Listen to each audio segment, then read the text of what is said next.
मित्रों, महाभारत युद्ध में विजय प्राप्त करने के बाद पांडवों ने 36 वर्षों तक हस्तिनापुर पर राज किया। उसके पश्चात कई प्रकार की भयानक अपशकुन घटनाएं घटने लगीं। भगवान श्री कृष्ण को गांधारी के द्वारा और उनके पुत्र शाम को ऋषियों से मिले श्राप के कारण यदुवंशी आपस में लड़कर समाप्त हो गए। फिर बलराम ने समाधि धारण कर अपने प्राण का त्याग कर दिया। इसके बाद एक शिकारी द्वारा चलाए गए बाण से श्री कृष्ण ने भी देह त्याग दिया। इधर इस बात की सूचना जब पांडवों को मिली तो उन्होंने भी द्रौपदी सहित परलोक जाने का निश्चय किया और फिर सशरीर स्वर्ग की यात्रा के लिए प्रस्थान कर दिए। लेकिन दर्शकों, क्या आप जानते हैं इस यात्रा में युधिष्ठिर को कई परीक्षाओं से होकर गुजरना पड़ा था? अगर नहीं तो इस वीडियो को अंत तक जरूर देखिए।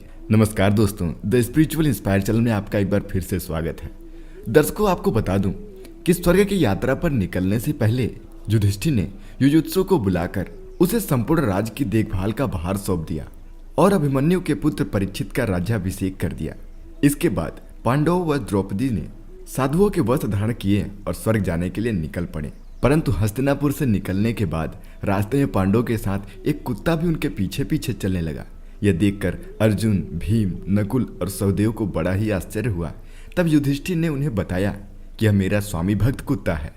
फिर पांचों पांडव द्रौपदी सहित अनेक तीर्थों, नदियों व समुद्रों की यात्रा करते करते आगे बढ़ने लगे। फिर एक दिन वह सभी चलते चलते लाल सागर तक आ गए। परंतु अंतिम यात्रा के समय भी अर्जुन अपने साथ गांडीव धनुष तथा अक्षय तरकसों की लोह का त्याग नहीं कर पाए थे, जिसके कारण लाल सागर के पास अग्निदेव प्रकट हुए और उन्होंने अर्जुन से गांडीव धनुष और अक्षय तरकसों का त्याग करने को कहा।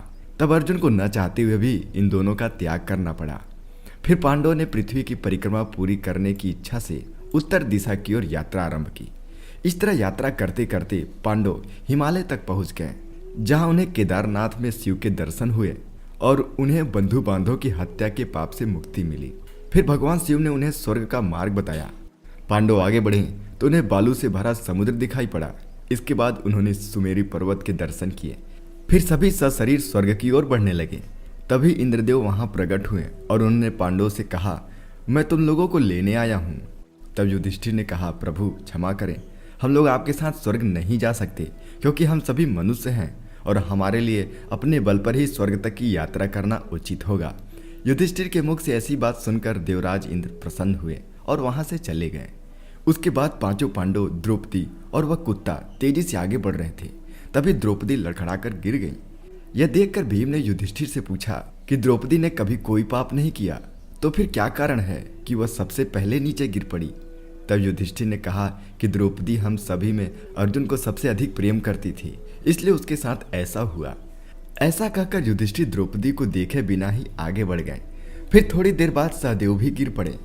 तब भीम ने युधिष्ठिर से सहदेव के गिरने का कारण पूछा तो युधिष्ठिर ने बताया कि यह सहदेव किसी को अपने जैसा विद्वान नहीं समझता था। इसी दोष के कारण इसे आज गिरना पड़ा।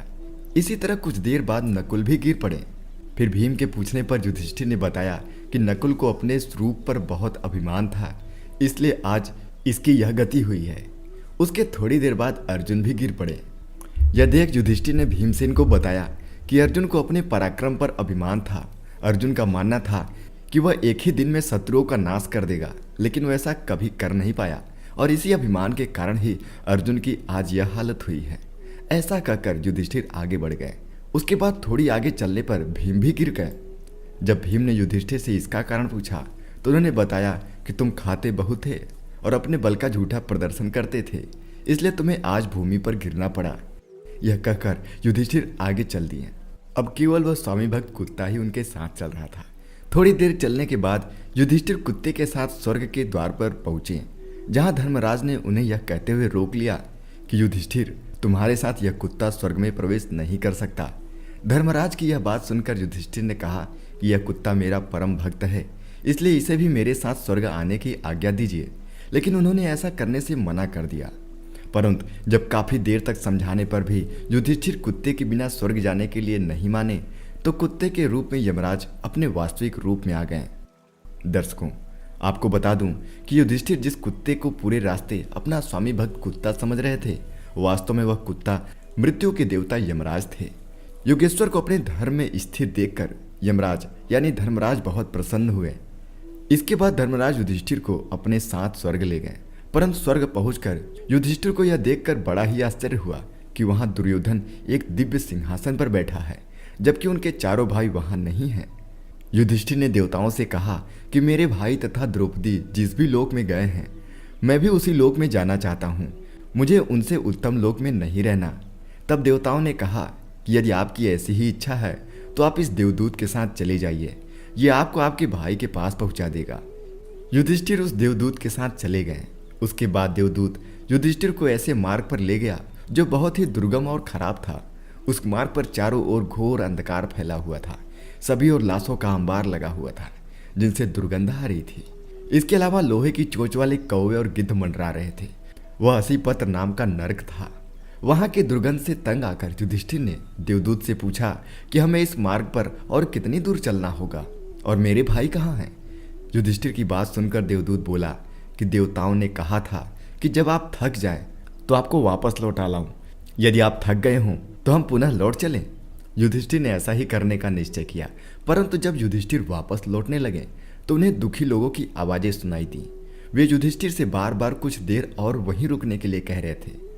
उनको सुनकर युधिष्ठिर ने जब उनसे उनका परिचय पूछा तो उन्होंने भीम, अर्जुन, नकुल, सहदेव व द्रौपदी के रूप में अपना परिचय दिया। तब युधिष्ठिर ने उस देवदूत से कहा कि तुम पुनः देवताओं के पास लौट जाओ।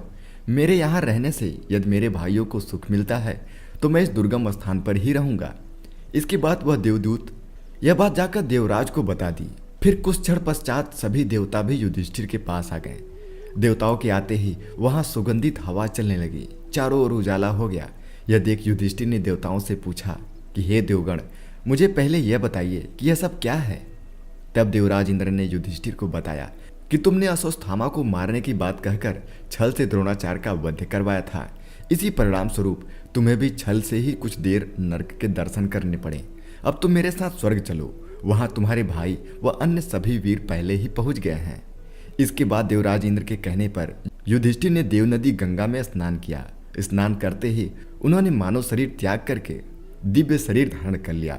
इसके बाद बहुत सी महर्षि उनकी स्तुति करते हुए उन्हें उस स्थान पर ले गए जहां उनके चारों भाई आनंद पूर्वक विराजमान थे।